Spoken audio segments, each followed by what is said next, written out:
The day my mother kicked me out of my bedroom, I had just paid the electric bill for the house. Not part of it. The whole thing. $378. The payment confirmation was still sitting in my email. But she stood in the living room, right in front of my sister and my brother-in-law, and said to me, "Nora, we need your room." I looked up at her. For what? My mother, Denise, sat in the center of the sofa with a serious expression on her face, as if she was not taking away my bedroom, but announcing some major family decision. My sister, Kelly, sat beside her with one hand on her stomach. She was only 12 weeks pregnant. She was not showing at all. But from the moment she walked into the room, she kept touching her stomach, as if that made every word she said more important. Her husband, Brandon, was lying in my father's old recliner, feet up, scrolling on his phone. 2 weeks earlier he had lost his job. Again. It was the 4th time in 3 years. Every time it was the company's fault. The boss's fault. The coworker's fault. The market's fault. Never his fault. My mother took a breath and said, "Kelly and Brandon need your room." I thought I had heard her wrong. My room? Yes. Where am I supposed to sleep? My mother raised her hand and pointed toward the stairs. There's a couch in the basement. I looked at her and almost laughed. Our house was in a suburb of Charlotte. It was not big. 3 bedrooms and a half basement. The basement leaked every time it rained hard. The heat barely worked. There was a damp smell in the corners. The old couch sagged in the middle so badly that sitting on it felt like falling into a hole. The bedroom I lived in was the one I had paid to fix. I painted the walls. I bought the curtains. I paid for the mattress. I hired someone to replace the carpet. My mother said it so casually, as if she were just asking me to move a cup from the table to the kitchen. I said, "No." The living room went silent. My mother's eyes turned cold. "What did you say?" I said no. I put my phone on the coffee table. I'm not moving into the basement. I pay most of the bills in this house. And I fixed that room with my own money. Kelly's eyes immediately turned red. How can you be so selfish? I'm pregnant. I looked at her. Being pregnant is not a reason to make someone sleep in a moldy basement. Brandon finally looked up from his phone and gave a cold laugh. "No wonder you're single." I ignored him. I only looked at my mother. I was waiting for her to say something fair. Even one sentence. She knew what I had done for the past 5 years. She knew that after Dad died, she almost lost the house. She knew I moved back to Charlotte from Raleigh and gave up a better job opportunity to help her keep everything together. I paid the electricity. I paid the internet. I bought the groceries. I transferred half the mortgage every month. Her car insurance was on my credit card. Her phone bill was tied to my account. Every little emergency, Kelly had came out of my pocket. Dental bills. A blown tire. The pet hospital. Minimum credit card payments. She even said she wanted to take online classes last year. And I paid for a new computer. Every time my mother said, "Nora, you're the responsible one. Help the family." Every time Kelly said, "You don't have kids. What else are you going to do with your money?" For years I made myself small. I thought if I stayed quiet enough, if I was useful enough, this family would finally see me. Now they saw me. They saw that I was useful. So they wanted more. My mother stood up, her voice harder now. "Nora, things are different now. Kelly is having a baby. She and Brandon need space. You're one person in that big room. It's not right. They can keep using the guest room." Kelly immediately said, "The guest room is tiny. Where are we supposed to put a crib? How am I going to get up at night to feed the baby in a room like that?" I looked at her. "You're 12 weeks pregnant." Her tears fell instantly. "You just can't stand to see me happy." My mother immediately wrapped an arm around her. Then she turned to me, her eyes full of disappointment. "Look at your sister. She's carrying a child, and you're fighting her over a room." I slowly stood up. "I'm not fighting her. I'm protecting what is mine." Brandon laughed. "What do you mean yours? This is your mother's house." I looked at him. "How many months of mortgage have you paid?" His face changed. "What is that supposed to mean?" "It means exactly what I said." My mother suddenly raised her voice. "Enough." The room went quiet again. She looked at me and said each word clearly. If you can't support this family, then leave. I thought she was just trying to scare me. I really did. So I asked again, "You're kicking me out?" My mother pointed toward the stairs. "Pack your things." Kelly covered her mouth, acting like my behavior had deeply hurt her. Brandon lowered his head and went back to his phone, with a small smile at the corner of his mouth. I stood there, feeling like something heavy was pressing on my chest. Then my mother continued, "You've spent years acting like paying a few bills makes you better than everyone. Nora, you're exhausting. You're not helping. You're using money to control us." I listened to that sentence and suddenly found it almost funny. I was using money to control them? I woke up at 6 every morning to work. I came home and still bought groceries. I did not buy new clothes, did not travel, did not replace my car, did not order takeout. The moment my paycheck arrived, this family ate it piece by piece. And in the end, I was the one controlling them. I nodded. Fine. My mother froze for a second, as if she had not expected me to actually agree. I went upstairs to my bedroom and pulled out 2 suitcases. I did not cry. I packed my clothes one by one. My work laptop, my passport, my birth certificate, my social security card, bank documents, the watch my father left me, and the $3,200 in emergency cash I had hidden in an old shoe box. That was my emergency money. I had never wanted to use it. I did not expect it to actually become survival money. As I packed, Kelly leaned against the doorframe and watched me. There were no tears on her face anymore, only the look of someone who had one. "You really didn't have to make this so ugly," she said. I kept folding clothes. "I didn't make it ugly. If you really loved your family, you would have offered the room yourself. You're not married. You don't have kids. What difference does it make where you sleep?" I stopped and looked at her. "Kelly, do you know how much money you've taken from me over the past 5 years? She frowned. "What do you mean? It's not like I forced you to give it to me." "Right." I zipped up the suitcase. "I was stupid." Her face darkened. "Don't act like you're the victim. Mom is right. You just love making everyone think you're important." I stopped talking, because every word she said helped me make up my mind. When I dragged my suitcases downstairs, my mother was standing in the living room. She did not help me. She did not ask where I would sleep that night. She simply looked at me and said, "If you walk out today, don't come crawling back when life gets hard." I stopped at the door. Then I slowly turned around. "I won't come crawling back." I looked past her at the living room, at the lamp that was only on because I paid the electric bill, at the Wi-Fi router on the coffee table, at the refrigerator in the kitchen that I had just filled yesterday. Then I said, "But you might." They laughed. Brandon laughed the loudest. "Did you hear that? She still thinks we can't live without her." I did not explain. I opened the door and dragged my suitcase outside. The sound of the door closing behind me was soft. But after that sound, I knew my life had truly split away from that house. At least my money was going to split away first. That night, I slept on my friend Hannah's couch. Hannah was a former coworker. She lived in a small apartment downtown, with an old cat and a very soft couch. When I called her, I only said one sentence. "My mother kicked me out." She did not ask too much. She only said, "Send me the address. I'm coming to get you." When I got into her car, I finally started shaking. Not crying, just shaking. My body would not stop. Hannah glanced at me and turned up the heat in the car. "You don't have to talk right now." I nodded. When we got to her apartment, she helped me carry my luggage upstairs, poured me water, and handed me a blanket.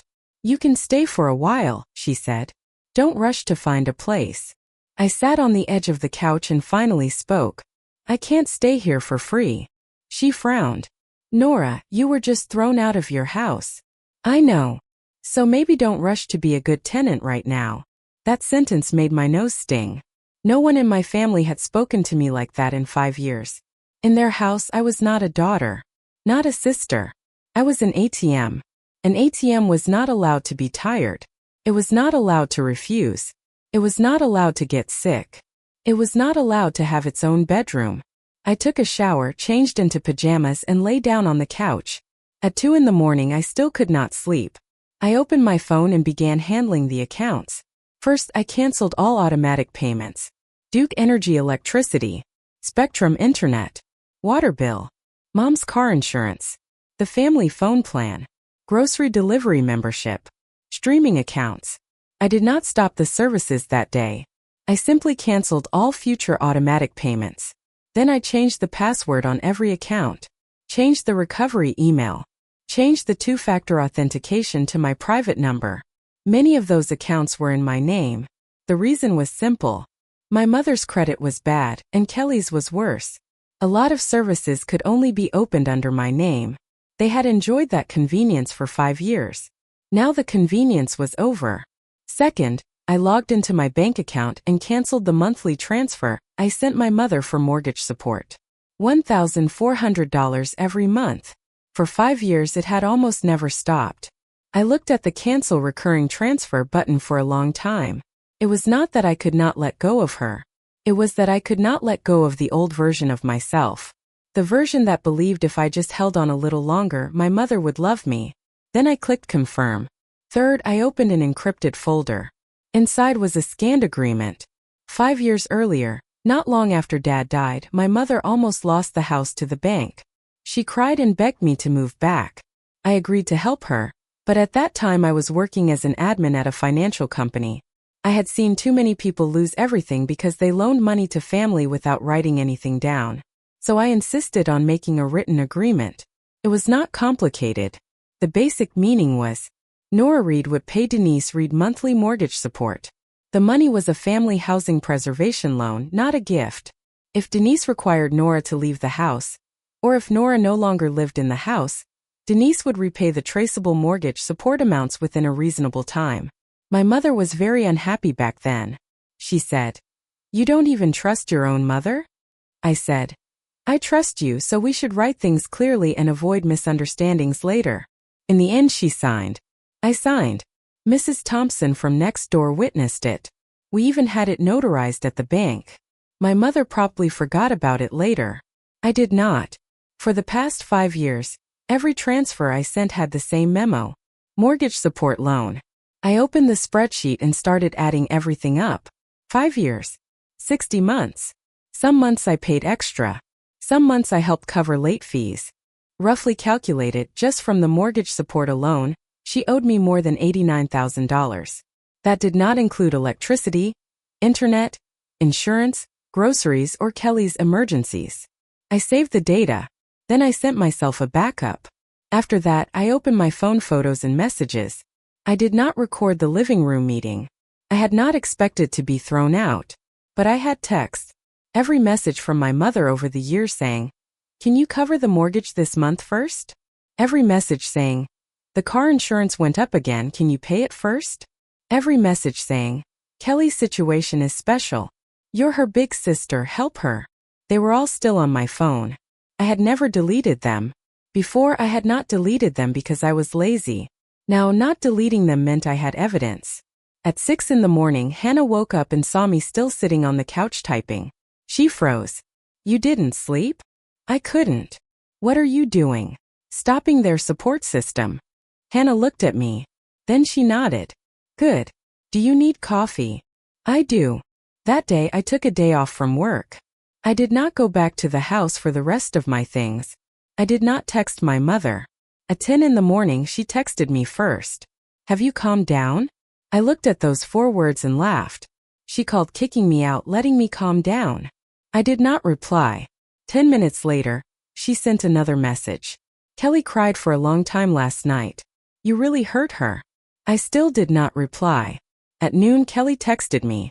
"Did you take the diffuser from your room? Smells weird in there. Also your mattress is too hard. I can't sleep comfortably." I stared at the phone. She had already moved in. She did not ask where I had slept. She did not ask whether I had eaten. She only complained that my mattress was uncomfortable. I finally replied, "That is my mattress. You can buy a new one yourself." Kelly replied immediately, "Are you insane? You already left and you're still being this petty?" I muted her. That afternoon I contacted a lawyer. His name was Matthew Landon. He was a friend of Sarah's and handled family loans and property disputes. I sent him the agreement, the transfer records, and the text messages. That evening he called me back. Nora, I reviewed the files. The agreement is useful, and the transfer memos are very clear. If your mother insists this was a gift, she will have a hard time explaining the records. I held the phone. How much can I get back? That depends on what the court recognizes and whether both sides are willing to mediate first. But you have a basis for a claim. At least the mortgage support payments are worth discussing. What if she refuses to repay? We can send a formal demand letter first. If she still does not respond, we can file suit. I was silent for a moment. Matthew asked, "Are you sure you want to do this? These family cases are emotionally difficult." She told me to sleep in the basement, I said. Then she called me a burden. The phone was quiet for a second. Then he said, "I understand." The next day I found a short-term apartment. It was small. 1 bedroom and a living room. The kitchen was tight if 2 people stood side by side. The window faced a parking lot. But it was clean, dry, and the heat worked. Most importantly, only I had the keys. I paid the deposit. Signed a 3-month lease. On the day I moved in, I ate pizza on the floor. No dining table. No couch. The bed frame had not arrived yet. But sitting there, I suddenly felt the air was light. No one was asking me to pay a bill. No one was calling me selfish. No one was lying in my father's chair mocking me. My phone rang. It was my mother. I did not answer. She texted, "Don't forget to send the mortgage money this week. Even if you moved out, this is still your home." I looked at that sentence and slowly smiled. This is still your home. But my room was no longer my room. I replied, "I no longer live there. From now on, all household expenses are your responsibility." She called immediately. I still did not answer. She sent a string of messages. "What do you mean? You can't do this. Don't use money to threaten us. This is revenge. What are your sister and I supposed to do?" I replied with only one sentence. "You said I was a burden. Now the burden has moved out." Then I put down my phone. That night I slept very well on the floor. The first thing to go wrong was the internet. 6 days after I moved out, Kelly sent me more than 20 messages. "Why is the Wi-Fi down? Did you change the password? Brandon has an online interview tomorrow. You're being so childish. You know I'm pregnant and shouldn't be stressed." I looked at the phone and did not reply immediately. I called Spectrum and confirmed that the service was still active. The bill was simply due and unpaid. I had already paid last month. This month they needed to pay it themselves. I replied to Kelly, "The account is in my name. I have stopped the automatic payment. You can open your own account." She replied instantly, "What do you mean? We've always used this internet." I replied, "Yes, I have always paid for it." She stopped replying. Half an hour later my mother called. This time I answered. Her voice was cold. "Nora, what are you doing?" "I'm not doing anything. The internet is down. Brandon needs to look for work. And Kelly needs to look up pregnancy information. Don't you think this is too much?" I simply stopped paying for it. It's only a few dollars to you. Whether I can afford it is one thing. Whether I should pay it is another. She took a sharp breath through the phone. "You're still angry. This will only make everyone more disappointed in you." I held the phone and looked around my empty little apartment. "Mom, the day you told me to leave, didn't you say I was a burden?" That was said in anger. "You also told me not to crawl back. You know I speak too quickly sometimes. But you didn't just speak quickly. You made a decision." She was silent for a few seconds. Then she said, "Even if you don't live here anymore, you can't suddenly stop caring. This is how the household was arranged before." I laughed. "Before I was willing. Now I'm not." Her voice rose at once. "I'm your mother. I know. Your sister is pregnant. I know that too. And you have no conscience at all?" I was silent for a moment. In the past, whenever she said that, I would panic. I would feel like I had really done something wrong. I would start explaining. I would try to fix it. Now I calmly asked, "There are 3 adults living in that house. Why can't a pregnant woman, an unemployed man, and the homeowner handle one internet bill?" The other end of the phone went silent. After a few seconds she hung up. That evening, Kelly posted a selfie in the family chat. She was sitting on my old bed, one hand on her stomach, her eyes red. The caption was, "After getting pregnant, I finally learned that some relatives really can't stand to see you happy." Brandon commented under it, "Some people only know how to control family with money." I looked at that post, my finger hovering over the screen for a long time. Hannah sent me a screenshot. "Your sister is playing victim. Want me to comment?" I replied, "No." Half an hour later, my mother also made a post. It was long. She said the family had gone through changes recently. She said some children grow up and only know how to calculate money. She said true family should not be petty. She did not name me, but every mutual relative knew who she meant. Soon my aunt messaged me, "Nora, your mom is getting older and Kelly is pregnant. Don't be too harsh." I replied, "You can help them pay for the internet." My aunt did not reply again. The second problem was the car insurance. My mother's car insurance had always been tied to my card. Her credit score was low, and buying insurance on her own was expensive. After I moved out, I did not renew the payment. The insurance company sent her a notice. This time she did not text me. She came directly to my workplace. When I got off work, I saw her standing outside. She was wearing her blue coat and her face looked bad. "We need to talk," she said. I did not invite her upstairs. I took her to a nearby coffee shop. The first thing she said after sitting down was, "What's going on with the car insurance?" I said, "I've notified the insurance company that I will no longer pay on your behalf. You know I can't drive without insurance. You can buy a new policy. To buy a new policy, I need a deposit. Then pay the deposit." She stared at me. "How did you become like this?" I looked at her. I could have kept paying if I still lived in that house, and if I was still treated like family. Her voice lowered. "You're using money to force me to bow my head." "No," I said. "I'm returning your responsibilities to you." She gave a cold laugh. "Responsibilities? You lived in the house for 5 years. You ate there, slept there. Paying some money was only right." I took a printed sheet from my bag. "These are the main household expenses I paid over the past 5 years. More than $89,000 in mortgage support. $12,000 in electricity. More than $5,000 in internet. More than $8,000 in car insurance. At least $36,000 in groceries. And for Kelly, roughly $21,000. My mother did not even look at it. "You actually kept records?" "Yes." "You were planning against us all along?" I found that almost funny. "Mom, bank records are not something I made up. It's money I paid." Her face looked terrible. "Why did you bring this?" "No special reason. Just to remind you not to call it a little money again." She stood up and grabbed her purse. "You really break my heart." I looked up at her. "You broke mine when you told me to move into the basement." Her lips moved but nothing came out. Before leaving, she said, "You're going to regret this, Nora. Life outside is not as easy as you think." I looked at her. "I'm already living outside. It's very quiet." She left. That night, I received a text from Brandon. "You made your mother cry. What kind of daughter does that?" I replied, "Have you found a job?" He did not reply. The third problem was the mortgage. That was when things truly began. The mortgage was due on the 10th of each month. Before, I always transferred money to my mother on the 5th. This time I did not. On the night of the 10th, my mother called me 3 times. I did not answer. On the morning of the 11th, she texted, "The bank says the payment failed. Why didn't you send the money?"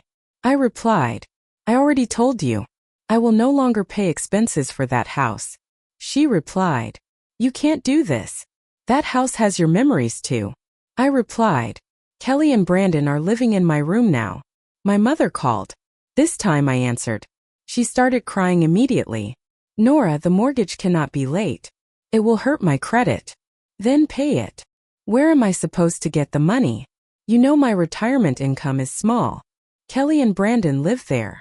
Kelly is pregnant. Brandon just lost his job. Then he has time to look for one." My mother's crying stopped for a second. Then she said, "Are you really trying to destroy this family?" I said, "I'm not destroying the family. I'm leaving the family that told me I didn't deserve a room." She hung up angrily. That evening, Kelly posted an even longer message. She said early pregnancy was stressful. She said her sister had abandoned the family for money. She said her mother cried all day because of the mortgage. Many people comforted her. Some called me cold-blooded. Some said being single for too long had made me bitter. Some said pregnant women needed family support the most. After reading it, I made my first post. I did not curse. I did not explain too much. I posted 5 pictures. The first, mortgage transfer records from the past 5 years. The second, electric bill payment records. The third, my mother's text telling me to pack and leave. The fourth, Kelly's message complaining about my mattress after moving into my room. The fifth, the first page of the mortgage support agreement I had signed with my mother, with private information hidden. The caption had only one sentence. I did not stop helping. I stopped paying after being kicked out of the house. My post exploded quickly. My aunt messaged me. There was no need to post all that, was there? I replied. You did not think that when Kelly posted. She did not reply again. That night my mother did not call me. But I knew they had understood one fact for the first time. The person they kicked out was not a burden. She was the payer. On the 3rd day after the mortgage was late, my mother finally came to see me. Not alone. She brought Kelly. They were standing outside my small apartment when I came home from work, carrying grocery bags. The first thing Kelly said when she saw my apartment was, "You live in a place like this?" I looked at her. It's drier than the basement. Her face froze. My mother glared at me. We need to talk inside. You can't come in. My mother froze. I'm your mother. I know. But this is the place I rent, and I don't want you inside. Kelly immediately said, You really think you're important now? I took out my keys. If you want to talk, we can go to the coffee shop downstairs. If not, I'm going home. My mother clenched her jaw, but finally agreed. 10 minutes later, we sat in the coffee shop on the corner. My mother did not buy coffee. Kelly ordered the most expensive iced drink and then looked at me. I did not pay. She waited for a moment and realized I really was not moving. Her face turned even uglier. In the end, my mother took out her card. After sitting down, my mother went straight to the point. Transfer the mortgage money first. We can talk about everything else later. I looked at her. That is not a conversation. This is not the time to worry about pride. The house matters. I agree. That's why I already had my lawyer contact you. My mother froze. Kelly almost dropped her cup. Lawyer? Yes. My mother's voice went sharp. You hired a lawyer against your own mother? I hired a lawyer to handle the money. How can family money involve lawyers? When you kicked me out, you said it was your house. Now that we're talking about money, suddenly it's family again. My mother's face shifted between anger and panic. Kelly slapped the table. Nora, don't go too far. Mom is already struggling. I looked at her. You did not think I was struggling when you moved into my room. I'm pregnant. Being pregnant does not mean I should pay your husband's living expenses. Kelly's eyes turned red. Brandon is just between jobs. He has lost 4 jobs in 3 years. That still doesn't give you the right to humiliate him. I'm not humiliating him. I'm stating a fact. My mother rubbed her forehead. Enough. Nora, we are not here to argue. Transfer this month's mortgage first. The house cannot go late. I won't. My mother stared at me. You want to watch me lose the house? I want you to live with the decision you made. Tears fell from her eyes. Before, whenever she cried, I would panic. I would immediately give in. Because all my life, I was most afraid of disappointing my mother. But this time I only watched her cry. Not because I had no heart, but because I finally understood something. Her tears were not always pain. Sometimes they were a tool. My mother cried and said, If your father were still alive, he would be so disappointed in you. That sentence hit me hard. Dad was my weakness. She knew that. So she used him. I slowly put down my cup. If Dad were still alive, Brandon would not dare lie in his chair and laugh about me being single. If Dad were still alive, he would not let you send me to the basement. My mother's face changed. Kelly whispered, Don't bring Dad into this. I looked at her. Mom brought him up first. My mother wiped her tears. What do you want? I took out the envelope Matthew had prepared. This is a legal demand letter. It lists the mortgage support I paid over the past 5 years. Based on the agreement you signed, after you required me to leave, I have the right to request repayment of the traceable amounts. My mother did not take it. Kelly shouted. You want money from Mom? It was money I loaned her. You're shameless. I looked at her. Kelly, do you want me to list all the bills you asked me to pay over the years too? She immediately stopped talking. My mother finally took the envelope. She opened it and glanced at the contents. Her face slowly turned pale. $89,000? Her voice trembled. Are you crazy? That's just the mortgage portion. You lived there. Paying the mortgage was only right. It was a support loan, not rent. The agreement is clear. I didn't understand it back then. You signed it. I'm your mother. The agreement does not disappear because you are my mother. She slammed the letter onto the table. I don't have the money to pay you back. Then talk through the lawyers. You can pay in installments, you can sell the house, or you can mediate. But I will not keep paying. Kelly panicked. Sell the house? You want us to have nowhere to live. I looked at her. When you kicked me out, none of you asked where I would live. Her tears fell again. This time I did not catch them. My mother stood up, holding the letter, her hands shaking. Nora, are you really trying to force us to death? I stood up too. I'm trying to stop letting you drain me. She looked at me for a long time. There was hatred in her eyes. And fear. Finally, she said, You'll regret this. I picked up my grocery bags. You've already said that. After I returned to my apartment, I locked the door. Then I sat on the floor and finally cried for 10 minutes. Not for them. For the old version of myself from 5 years ago. The Nora who moved back home thinking that if she worked hard enough, the family would become whole again. After crying, I washed my face, cooked noodles, opened my laptop, and kept working. The next day, Matthew told me my mother had called him. She was very emotional, he said. But she understands the agreement is real. Is she willing to talk? Not verbally. Emotionally, even less so. But realistically, she doesn't have many options. I asked, What will happen to the house? Matthew said, If she continues falling behind, the bank will begin collection efforts. She can request a delay, sell the house, or borrow money from relatives. But without your monthly support, keeping the house will be difficult. I was silent. That was, after all, the house where I grew up. But I quickly remembered that I had already been kicked out of that room. And all because another adult wanted a bigger bedroom. Continue the process, I said. Matthew said, Okay. That afternoon, Brandon sent me a very long text. The basic meaning was that I had destroyed a pregnant woman's stable life, that I had no sense of family, and that I used money to bully the weak. I replied with only one line. You can get a job. He replied, Women like you are unwanted for a reason. I took a screenshot, sent it to Matthew, and blocked Brandon. That night, Kelly posted again. This time she did not directly insult me. She posted a photo of baby socks. The caption said, My baby has not even been born yet, and already has to experience the coldness of adults. Mommy will protect you. I looked at that photo and suddenly felt very tired. She would always put herself in the victim's position. Even though she was sleeping in my room, using internet I had paid for, living in the house I had held together for 5 years. I did not respond again, because the real fight was not on social media.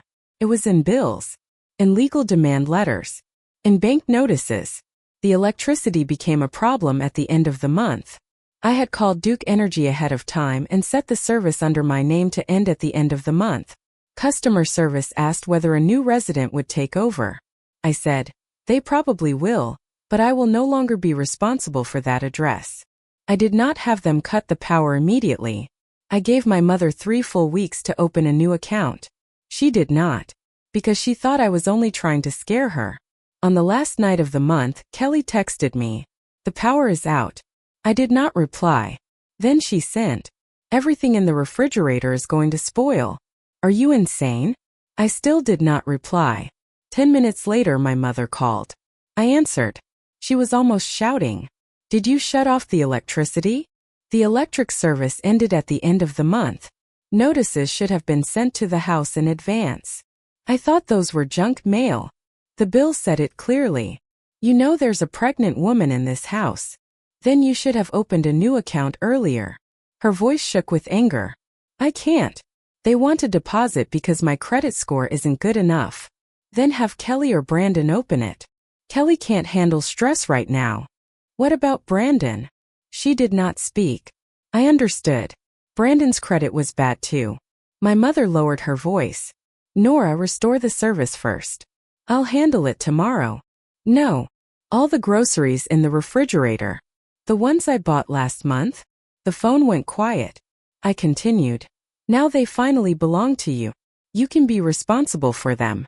My mother cried. This time she cried hard. You were not like this before. I lived there before. How can you be so cruel? Mom, I gave you 3 weeks. You did nothing. You just waited for me to keep paying. Her voice suddenly dropped. Because you always did. I held the phone, and something in my heart felt like it had been lightly cut. That sentence was the truth. It was not that she did not know what to do. She had simply gotten used to the fact that I would handle it. I said, not anymore. She said nothing. I hung up. That night, Hannah sent me a message saying Kelly was crying on a live stream. I clicked in and watched for a moment. The living room was dark, with only the flashlight on her phone turned on. Kelly was wrapped in a blanket, saying a pregnant woman should not have to suffer this kind of stress, and that her sister had shut off the power on her own family over money. Many people in the comments were insulting me, but some people were asking, why was your sister paying the electric bill all along? Why doesn't your husband open an account? Where are the other adults in the house? Kelly did not answer those questions. The next day things got bigger.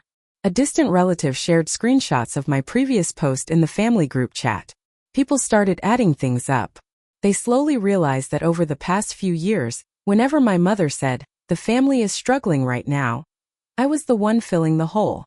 A cousin privately messaged me, Nora, I didn't know you had paid so much. I'm sorry.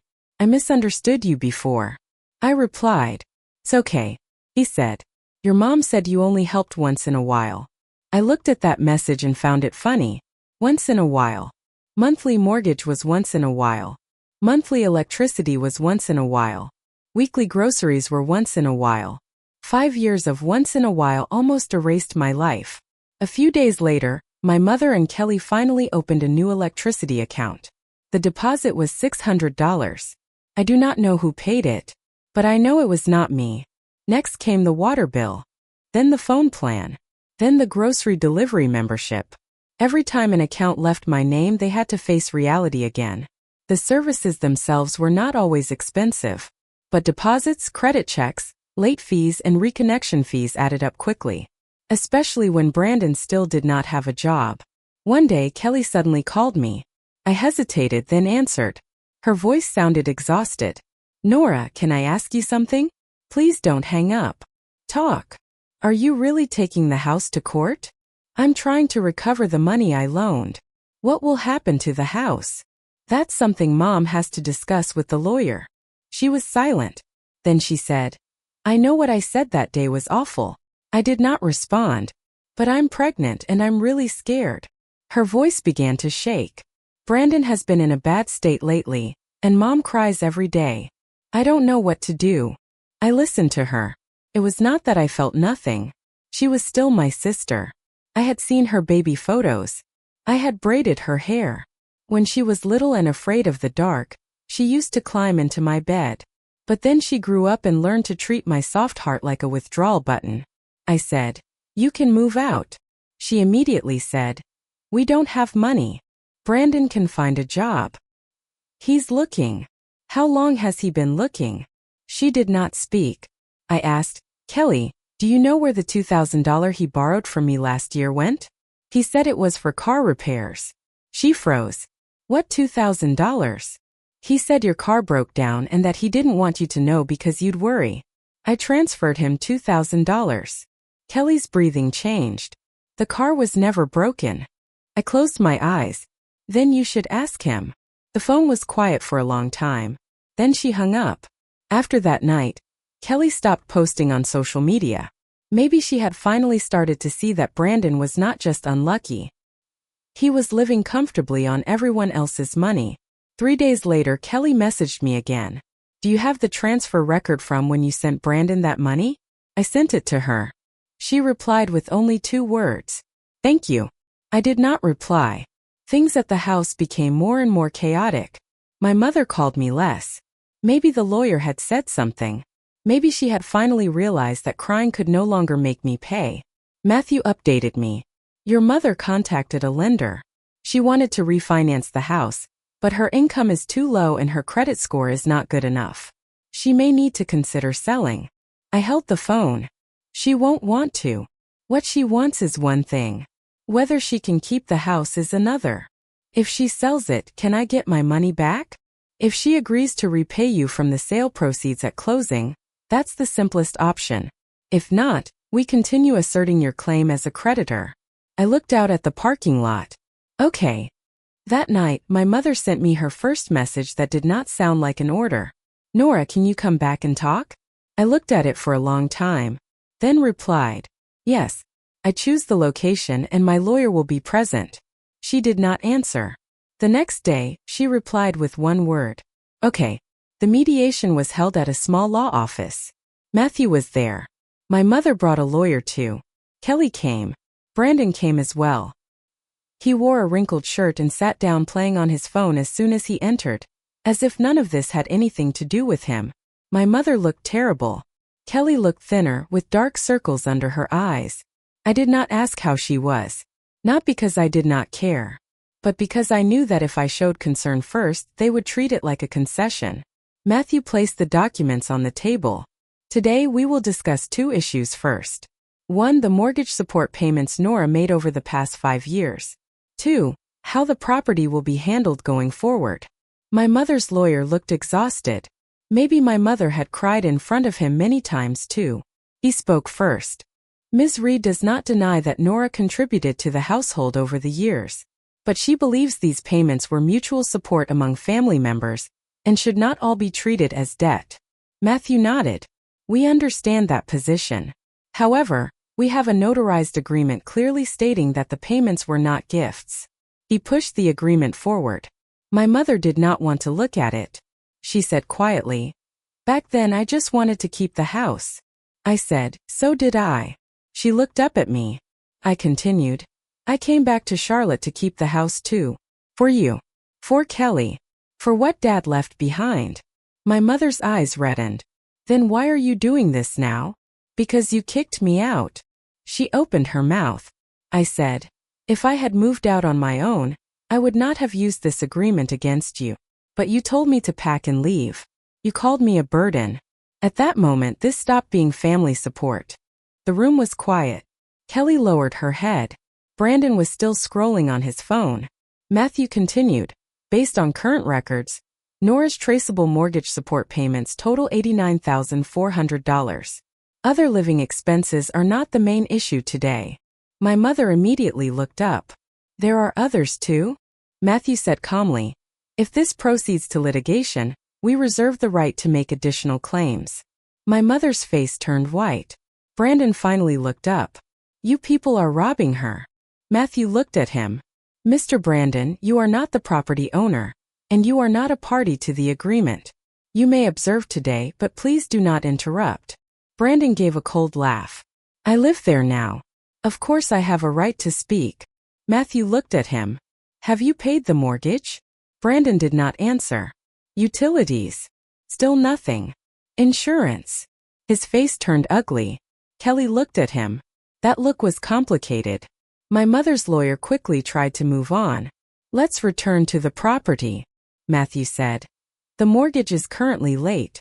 Ms. Denise's income is not enough to support the monthly payments long term. Realistically, there are 3 options." He raised one finger. "First, Ms. Denise repays part of the money owed to Nora and continues handling the mortgage herself." My mother immediately said, "I don't have the money." Second, the house is sold. The sale proceeds will repay Nora and pay the remaining mortgage. My mother looked even worse. "I won't sell the house." Third, The parties enter litigation while the mortgage continues to fall behind. Eventually, the bank may take action. The room went silent again. This time, even Brandon stopped looking at his phone. Kelly asked quietly, "If the bank takes action, what happens to us?" Matthew said, "In the worst case, the house is taken, credit is damaged, and there may not be enough left afterward to distribute properly." My mother covered her face. "This was my house with your father." I looked at her and my heart hurt. It was my house with Dad too. I learned to ride a bike in that driveway. I opened my first scholarship letter in that kitchen. The last time Dad came home from the hospital, he sat in that recliner in the living room. But those memories could not be a reason for me to keep being drained. I said quietly, "Mom, I didn't want things to reach this point either." She suddenly looked up. "Then come back. You come back, and we'll do things the old way." I looked at her. That was her solution. Bring me back. Let me keep paying. Let me keep enduring. Maybe let me keep sleeping in the basement. I said, "No." She panicked. "You can have your room back." Kelly snapped her head toward her. "Mom." My mother did not look at Kelly. She only looked at me. "I'll give you your room back." If she had said that a month earlier, maybe I would have cried. Maybe I would have softened. But now it was too late. I said, "That is not the point anymore." My mother's voice shook. "Then what do you want?" "I want you to admit that I was not a burden." She froze. I said it slowly. "I want you to admit that for 5 years, I held this family together. I want you to admit that you kicked me out not because I was selfish, but because you thought I would always take it." My mother's lips moved. Tears fell. But she did not say it. She could not say it. Then Kelly suddenly spoke. "Mom, say it." Everyone looked at her. Kelly's eyes were red. "She's telling the truth. When you told her to leave, I didn't stop you either. I was wrong too. But you can't keep acting like this is all her fault." My mother looked at Kelly in shock. "How can you say that too?" Kelly's voice shook. "Because I saw the bills. Because I asked Brandon. Because he took money from Nora and lied to me. Because I finally understand that we were really living off her for years." Brandon immediately stood up. "So now you're blaming me?" Kelly turned to him. "Who else am I supposed to blame? You say you're looking for work, but you spend your time gaming and gambling. You said the car was broken and tricked Nora out of $2,000. I'm pregnant, and you can't even come up with the electricity deposit." Brandon's face looked terrible. "You're saying this about me in front of outsiders?" Kelly said, "They're not outsiders. You lied to everyone." My mother held her head. "Enough. Stop fighting." I looked at Kelly. For the first time, she was not hiding behind the pregnancy. That did not mean she had suddenly become a better person. But at least she was starting to see. No agreement was reached that day. But something changed. Brandon slammed the door when he left. Kelly did not leave with him. She went home with my mother. The next day, Kelly sent me a message. "I will move out of your room." I looked at it. I did not feel victory. I only felt tired. I replied, "That is not the point anymore, but thank you." A week later, my mother agreed to sell the house. Not because she had finally understood everything, but because the bank calls kept coming and insurance, taxes, and mortgage pressure were piling up. She had no choice. On the day the house was listed, my mother called me. Her voice was hoarse. "Nora, I signed it." "I know." She was silent for a long time. Then she said, "Are you really not coming back to see it?" I looked at my rental contract and work documents on the table. "Not right now. Your father's things. I'll schedule a time to pick them up," she said quietly. "I didn't mean to make you sleep in the basement." I closed my eyes. That sentence was too light. Too light to balance the heavy words she had said that day. I said, "But you still said it." She said nothing else. The day I went back to the old house was a Saturday morning. To avoid conflict, Matthew suggested that I should not go alone. Hannah went with me. My mother was home. So was Kelly. Brandon was not there. I heard he had moved in with his cousin. I also heard Kelly was considering a separation. None of that was mine to handle. When the car stopped in front of the house, I looked at the familiar building and felt something strange. It looked the same. White siding. Dark green door. A small crack in the front steps. The 2 small trees Dad planted had grown taller. But I knew that inside it was no longer my home. My mother opened the door. She looked exhausted. When she saw Hannah, she froze for a second. "You brought someone?" Hannah was calm. "I'm here to help Nora move her things." My mother did not say anything. She let us in. The living room was much messier than before. I used to clean every week. Now the coffee table was covered with paper cups, medicine boxes, delivery packages, and bags of trash that had not been taken out. I did not comment. I went straight upstairs. My bedroom door was open. The room had changed. Kelly had taped nursery inspiration pictures to the walls. An unopened crib box sat in the corner. My bookshelf had been shoved to the side. There were still some winter clothes in the closet that I had not had time to take. My bedsheets had been replaced with pink ones. I stood at the door feeling a sharp ache inside. Kelly stood at the end of the hallway and said quietly, "I'm getting ready to move back into the guest room." I nodded. "Okay." "I didn't touch your documents. They're all in a box." "Thank you." Her eyes turned red. "Nora, I was really awful that day." I did not comfort her. I did not scold her either. I just said, "Yes." She lowered her head. "I know you don't want to hear this right now, but I still have to say it. I'm very sorry. I put clothes into my bag. You owe me apologies for a lot of things." She nodded. "I know.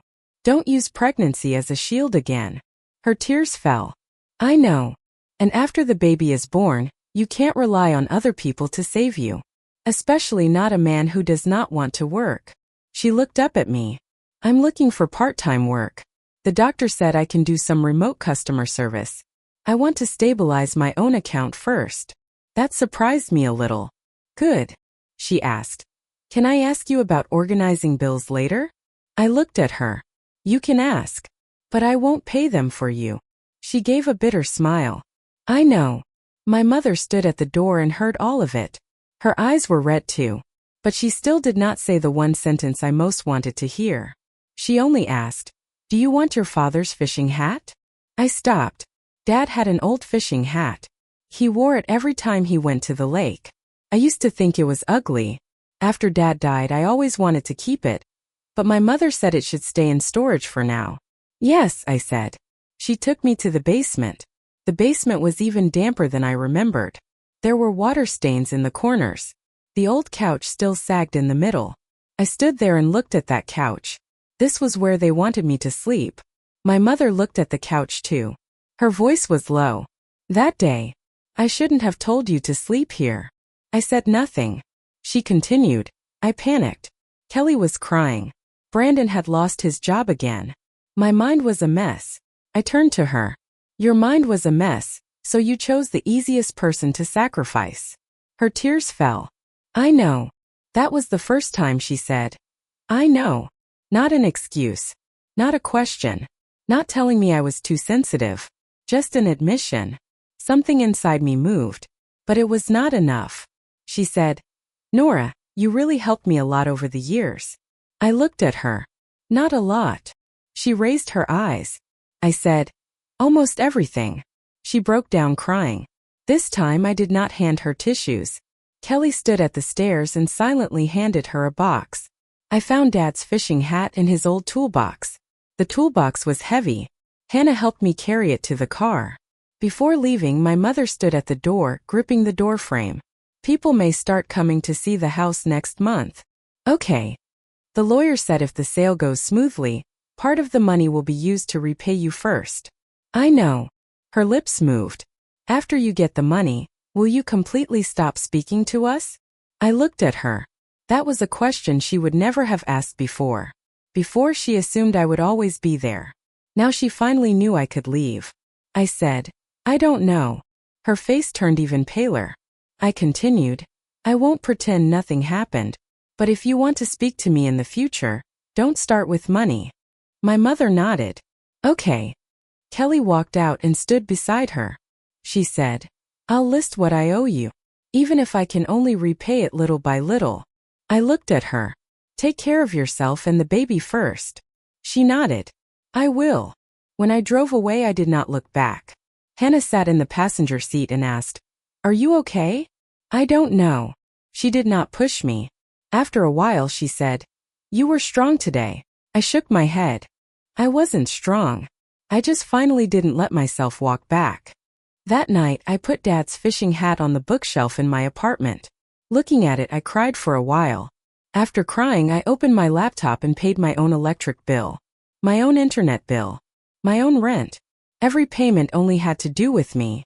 That feeling was unfamiliar. And good. The house sold faster than I expected after it was listed.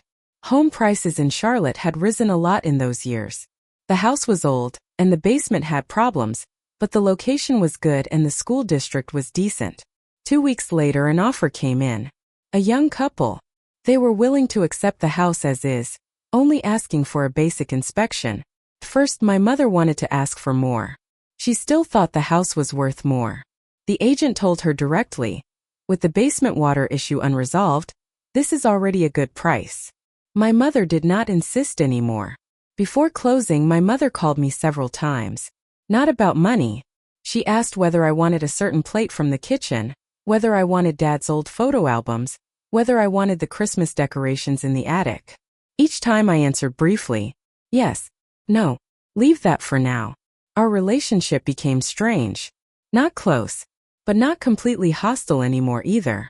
It was like two people standing on opposite sides of a crack, knowing the other was there, but with no bridge yet. On closing day I went to the lawyer's office. My mother went too. Kelly did not come. She had a prenatal appointment. Brandon definitely did not come. I heard he and Kelly were living separately. After the sale proceeds came in, the bank loan was paid first. Then taxes, agent fees, closing costs, and other expenses were deducted. The remaining money was not huge, but it was enough to address part of my claim. Through the mediation agreement, my mother agreed to pay me $65,000 first. The remaining amount, a little over $20,000, would be paid monthly over 3 years. This was not the full amount I originally claimed, but Matthew said considering legal costs and the net value of the house, it was an acceptable result. I accepted it, not because I was soft, but because I did not want to spend the next few years trapped in this mess. When she signed, my mother's hand kept shaking. She looked at my name on the agreement and suddenly said, "I really didn't know you paid this much." I looked up at her. "It's not that you didn't know." She froze. I said, "You just never added it all up." Her tears came again. Yes. That yes mattered more than many explanations. She signed. I signed. The lawyer collected the documents. At that moment the old house was truly over. When we walked out of the lawyer's office the sun was bright. My mother stood at the bottom of the steps, looking much smaller than before. At home she used to speak like every word was an order. Now she was just a woman who had sold her house, holding an old purse, not knowing where to go next. I asked, "Where are you staying?" She seemed surprised. "With Kelly for now. She rented a small apartment." "What about Brandon?"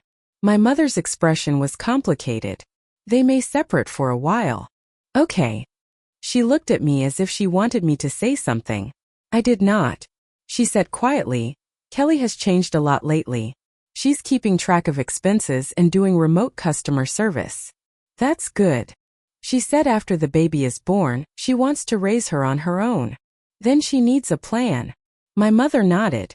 "We spoiled her before." I looked at her. That sentence came very late. But at least she said it.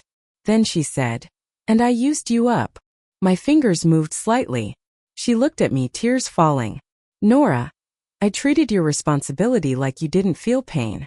I treated your ability to carry things like it meant you were supposed to carry them. I was wrong. I had waited a long time for that sentence. So long that I thought I no longer needed it. But when I really heard it, my chest still hurt. I did not hug her. I did not say it was okay, because it was not okay. I only said, "Thank you for saying that." My mother nodded and cried harder. I drove away. On the way, Matthew sent me a message. "Funds are expected to arrive in 2 business days." I placed the phone beside me. I did not feel excited. I did not feel overjoyed. I only felt my shoulders loosen a little. 2 days later, $65,000 arrived in my account. I sat on the floor of my apartment and stared at my bank balance for a long time. That money was years of overtime, reduced living endurance, and silence coming back to me. It was not a windfall. It was something I had slowly taken back from my own past life. First, I paid off my credit card. Then I rebuilt my emergency fund. Then I bought myself a real bed. Not the most expensive one, but a good one. On the day it was delivered, I lay on that new bed for a long time. No basement smell. No fighting from the living room. No one knocking on the door asking me to transfer money. I stared at the ceiling and suddenly smiled. That night, Kelly sent me a message. The house is sold. I feel really sad. I replied, I feel sad too.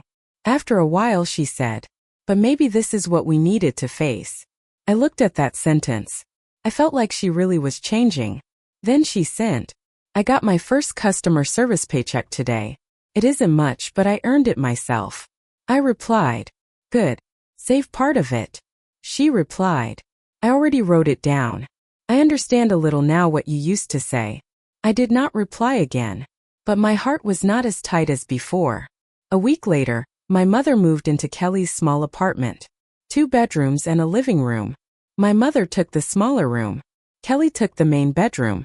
It sounded a little like what she once wanted me to do. Except this time, no one was sent to the basement. They began learning to live within their own means. Of course, life did not immediately become easy. My mother was sad after selling the house. Kelly had prenatal expenses. Brandon would still occasionally come back asking to reconcile. But those were no longer problems I had to solve. I could listen. I could give advice. But I did not pay. That became my new rule. One time my mother called me and said her car needed repairs again. Halfway through the sentence she stopped herself. Then she changed her wording. I'm not asking you to pay. I just wanted to tell you I'm comparing 2 repair quotes.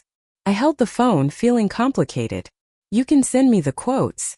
I'll help you see which one is reasonable. She asked carefully. Is that okay? Yes. Looking at quotes is not the same as paying. On the other end, she gave a small laugh. That was the first time in a long while that we did not argue about money. After I got the money back, I did not buy a house immediately. I continued living in that small apartment because it made me feel safe. I started planning my own life again. Step 1. Keep only my own bills. Step 2. Build a 6-month emergency fund. Step 3. Start therapy. Therapy was Hannah's suggestion. At first, I did not think it was necessary.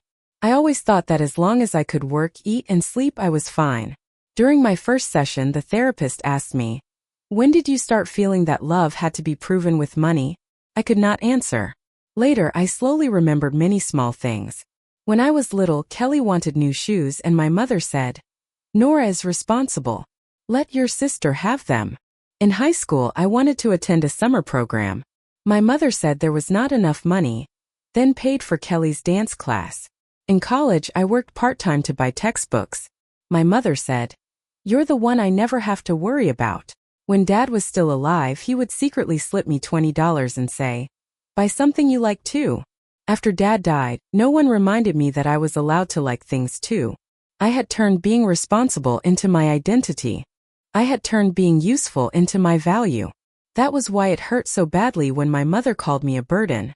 Because I had always believed that if I was useful enough, I would not be thrown away.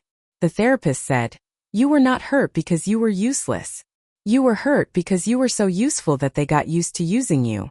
That sentence made me cry for a long time. I started learning how to spend money on myself. I bought a bed, a small dining table, a warm floor lamp, a new set of pots. Before, whenever I bought something, I would think, does the family need this money more? Now I only ask myself, do I need it? Do I like it? Can I afford it? If the answer was yes, I bought it. I changed at work too. Before, I was afraid to refuse. Whenever coworkers asked for help, I always said yes.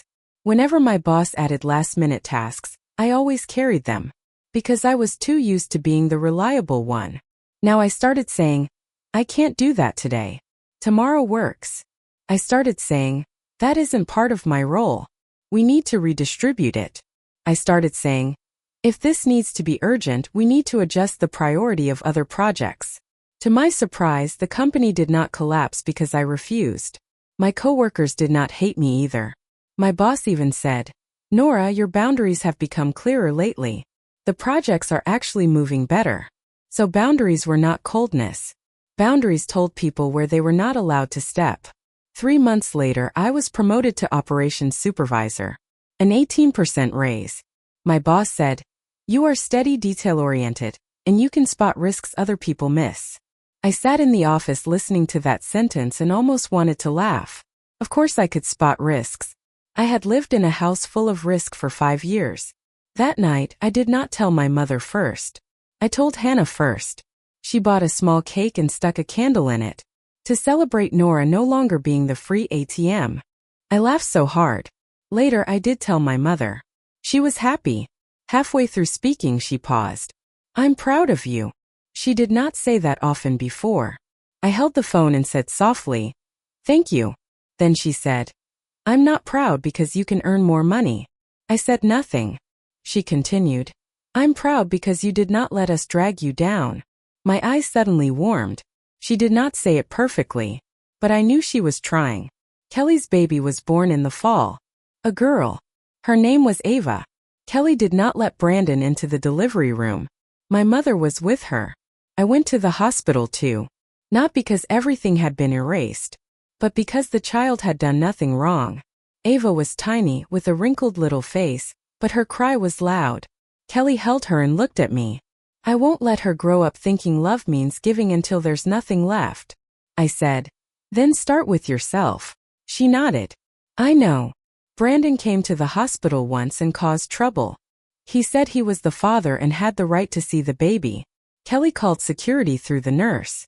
At that moment I saw she had really changed. She did not wait for someone else to handle it. She pressed the button herself. When the baby was 1 month old, Kelly invited me to her small apartment for dinner. I went. It was not a big gathering. Just my mother, Kelly, the baby, and me. The meal was simple. Roast chicken, salad, mashed potatoes. My mother did not ask me to bring food. Kelly did not ask me to buy diapers. When I arrived, everything was already prepared. For the first time, I ate a meal with them that I did not pay for. As we sat at the table, my mother suddenly said, "Kelly paid for half of this meal, and I paid for the other half." Kelly added, "That is not a hint for you to reimburse us." I could not help laughing. My mother laughed too. The laughter was a little awkward, but it was real. After dinner, my mother held Ava and said softly, "Nora, leaving back then was the right thing for you to do." I looked up. She did not look at me. Her eyes were on the baby. "If you hadn't left, we might never have learned how to stand on our own." I did not say, "I told you so." I only said, "I didn't want to teach you that way." My mother nodded. "I know." When I left that day, Kelly walked me to the door. She handed me an envelope. "This month's repayment. $200. I froze for a second. "You have a lot of expenses right now." "I know, so it's only $200. She looked embarrassed. "But I want to start." I took it. Not because I needed the $200, but because she needed to know that repayment was part of being responsible. "Thank you," I said. She looked relieved. "There will be more next month." I nodded. On the way home, I deposited that $200 into a separate account. The account name was Recovered. Recovered. Not only the money, myself too. 1 year later, I moved into my own apartment. It was not big. 2 bedrooms and a living room. It was in the southern part of Charlotte, 25 minutes from work. Part of the down payment came from the money I had recovered from my mother. On the day I signed the closing documents, I sat in the title company's meeting room with my hand on the papers, my heart beating fast. The staff member said, "Congratulations, Ms. Reed. Starting today, this is your home." When I heard the words "your home," my eyes immediately reddened. This time, no one could make me move into the basement. No one could say, "We need your room." No one could point at the door and tell me to pack. After I got the keys, the first thing I did was not take a photo for social media. I went to the empty apartment and stood in the main bedroom. Sunlight came through the window and formed a bright square on the floor. I sat in that patch of light quietly for a long time. Then I took a picture of Dad's fishing hat and sent it to my mother. I bought a place. Dad's hat will stay on the bookshelf. A few minutes later, my mother replied, "He would be happy." I'm happy too. I'm very proud of you. I looked at that message. This time I believed part of it. On moving day, Hannah came. Kelly came too. My mother came as well.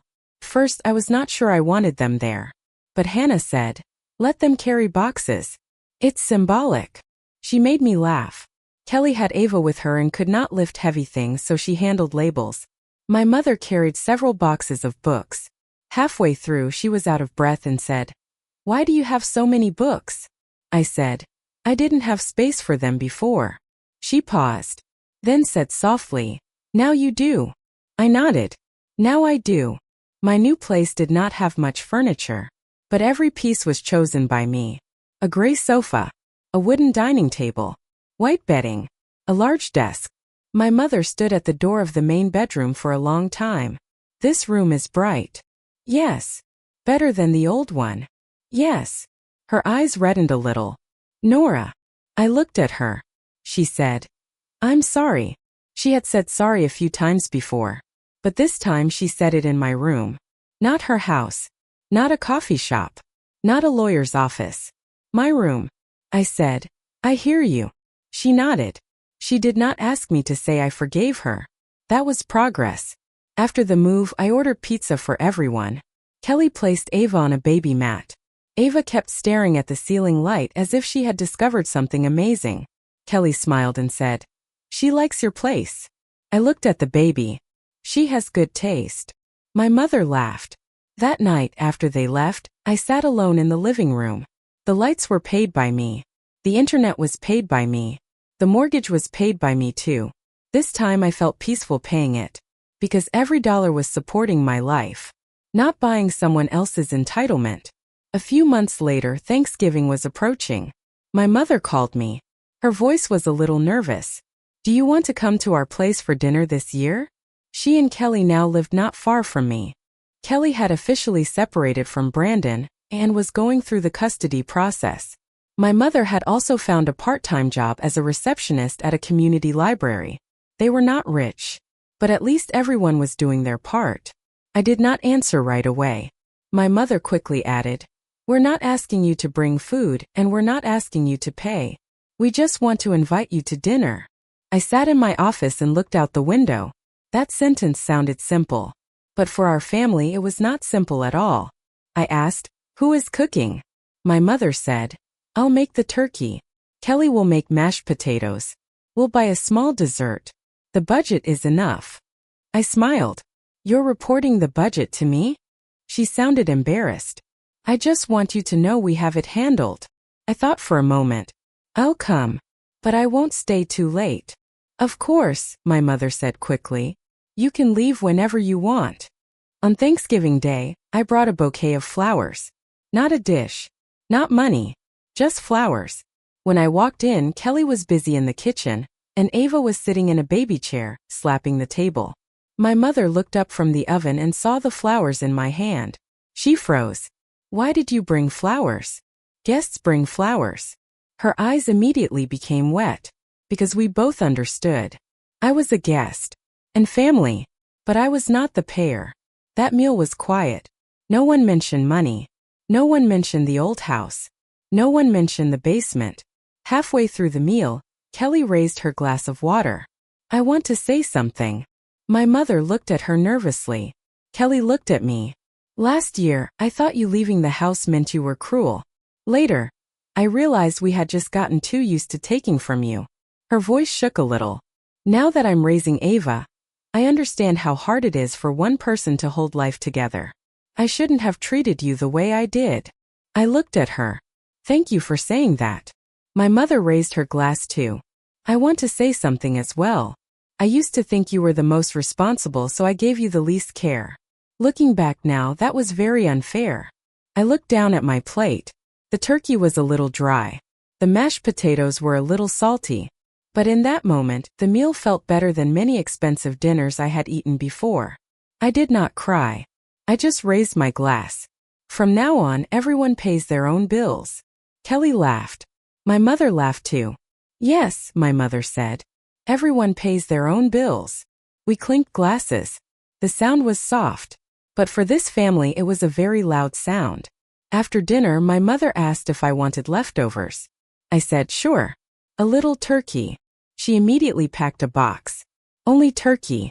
No bills. No requests. No, could you also help me with? When I drove home, the box of turkey sat on the passenger seat. Streetlights passed behind me one after another. I thought about that night 1 year ago.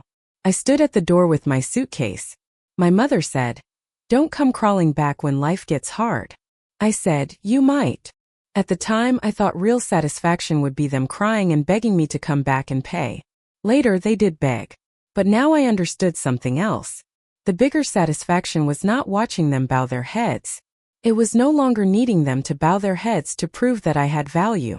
I already had my own home, my own bed, my own bills, my own boundaries, my own life. When I got home, I put the leftovers in the refrigerator. Then I placed a new photo beside Dad's fishing hat. The photo showed my apartment living room. The sunlight was good. There was a blanket on the sofa. There was a cup of coffee on the table. No one was standing at the door telling me to leave. After showering, I sat on my bed and opened my phone.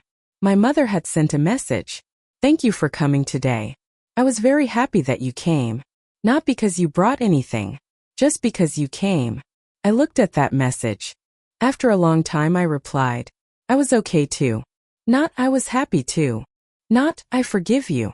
Just, I was okay too. For me, that was enough. I turned off the light and lay in my own bed.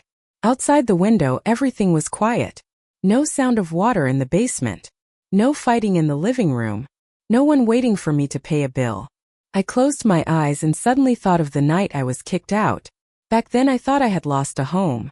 Now I knew that what I lost was only a position I had to keep paying for in order to stay. A real home should not make you trade your life for a bed. A real home should not treat your quiet effort like a power source that will never run out. If one day a family can only survive by sacrificing you, then leaving is not betrayal. It is survival.